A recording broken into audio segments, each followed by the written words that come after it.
Singer season 5ൻ്റെ ഇന്നത്തെ നമ്മുടെ വേദിയിൽ അടിപൊളി മനോഹര ഗാനവുമായിട്ട് നമ്മുടെ വേദി കീഴടക്കാൻ വേണ്ടി എത്താൻ പോകുന്നത് ഇശലാണ്. തമിഴ് പാട്ടിൽ തിളങ്ങി ഇശൽക്കുട്ടി അടിപൊളി മനോഹര ഗാനമാണ് ആലപിക്കാൻ പോകുന്നത്. രാജാവിൻ പാർവൈ എന്ന് തുടങ്ങുന്ന അതിമനോഹര തമിഴ് ഗാനം അടിപൊളിയായിട്ട് പാടി ജഡ്ജസിനൊക്കെ കയ്യിലെടുത്തിരിക്കുകയാണ് നമ്മുടെ ഇശൽക്കുട്ടി. പാടുക മാത്രമല്ല, പാട്ടിനൊപ്പം ബാക്ക്ഗ്രൗണ്ടിൽ നല്ല പോലെ ഡാൻസും ആ സിനിമയിൽ എങ്ങനെയാണോ ഉള്ളത് അതേപോലെ പെർഫോം ചെയ്ത് അടിപൊളിയാക്കിയ ഒരു നിമിഷം എന്ന് തന്നെ പറയാം കേട്ടോ. അപ്പോൾ അൻപേവ എന്ന മൂവിയിലെ അടിപൊളി പാട്ടാണ് രാജാവിൻ പാർവ റാണിയൻ പക്കം എന്ന് തുടങ്ങുന്ന മനോഹരമായ ഗാനം.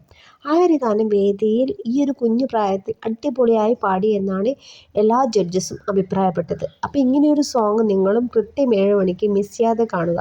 ഇശൽക്കുട്ടിയെ ഇഷ്ടമുള്ളവർ നമ്മുടെ വീഡിയോക്ക് താഴെ നല്ലൊരു കമൻറ്റ് ഇടുക. വീഡിയോ ഇഷ്ടപ്പെട്ടാൽ ലൈക്ക് ചെയ്ത് ഷെയർ ആയിക്കോ. അടുത്ത മനോഹരമായിട്ടുള്ള നല്ലൊരു പ്രോമോസ് റിവ്യൂ ആയിട്ട് വീണ്ടും വരാം. അപ്പോൾ ഇന്നത്തെ വീഡിയോ ഇത്രയേ ഉള്ളൂ. നമ്മുടെ കുഞ്ഞു വീഡിയോ നിങ്ങൾക്ക് എല്ലാവർക്കും ഇഷ്ടപ്പെടുന്നുണ്ടെങ്കിൽ ലൈക്ക് അടിച്ച് സപ്പോർട്ട് ചെയ്യുക. അപ്പോൾ ഒരിക്കൽ കൂടി ബൈ ബൈ.